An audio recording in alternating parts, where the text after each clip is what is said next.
forth. The tick-tock sound audibly announces the passing seconds. This is a special type of pendulum called a physical pendulum because it's a solid piece of metal. Today, we're going to discuss a simple pendulum, which is a mass attached to the end of a nearly massless string that swings pivot. When the pendulum is displaced from its rest position, where it hangs straight down, work has to be done on it to displace it to some angle theta and hold the pendulum there. This gives the mass gravitational potential energy, GPE, which is the energy of position. The work done on the mass is equal to the GPE gained. GPE can be calculated by multiplying the mass, the acceleration due to gravity, and the height change. GPE equals mgh. M equals mass in kilograms. G equals acceleration due to gravity, 9.8 meters per second squared. H equals height in meters, m. Once the mass is let go, it starts to swing. Kinetic energy, Ke, is the energy of motion and is the product of 1/2 the mass square of the velocity v in meters per second. Ke equals 1/2 mv squared. The law of the conservation of energy tells us that energy is neither created nor destroyed. It can only switch from one form of energy to another. Mechanical energy, N, is the total energy of our pendulum and is the addition of gravitational potential energy and kinetic energy. The unit for energy is the joule, J. Me equals GPE plus Ke. Let's make an energy analogy for the pendulum.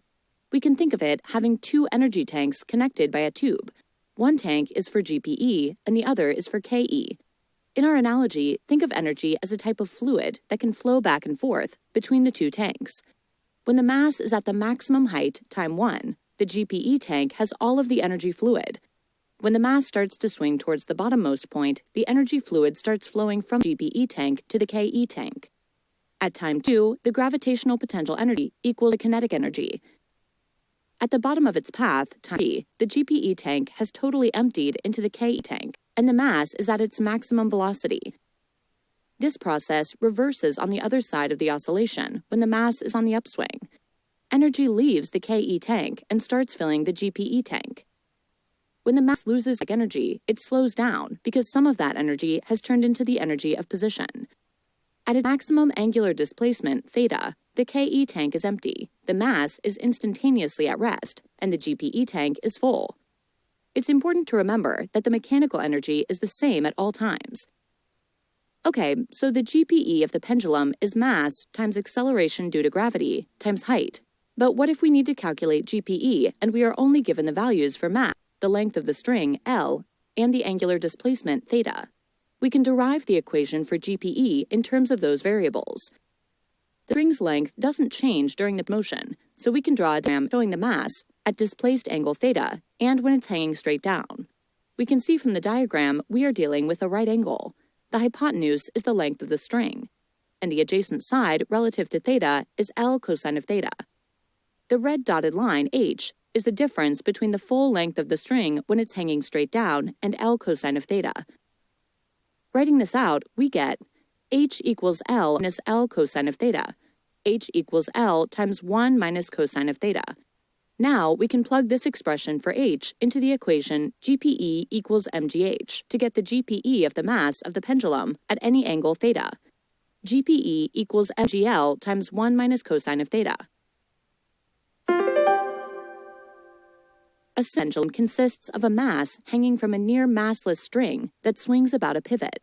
Gravitational potential energy, GPE, is the energy due to position that's equal to m times g times h, where h is the height difference from its lowest position to where it has been displaced to.